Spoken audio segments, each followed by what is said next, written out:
To have many kids in a same time is not a shame, but it's a blessing from God. To have your 4 kids or 5 kids, they have got a difference of 1 year or 2 years. Other people, after 3 years or 4 years, they can have another child. But other people, if they have got an energy to take care of those kids, especially when you have got someone, your husband is helping you to take care of the kids. Yes, when he says, let's have another child, another woman, her kids, they have got a difference of 1 year.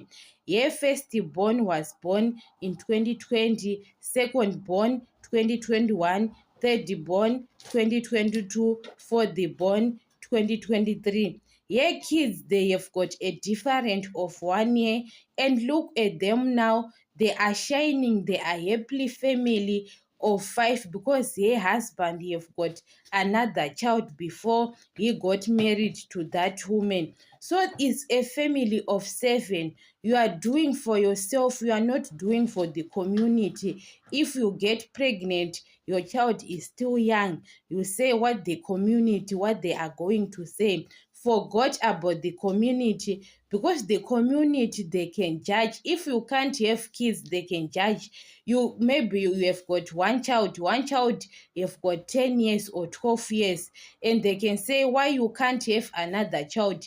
When you have got more kids at the same time, they can judge. You can do it for yourself. Do things that makes you happy.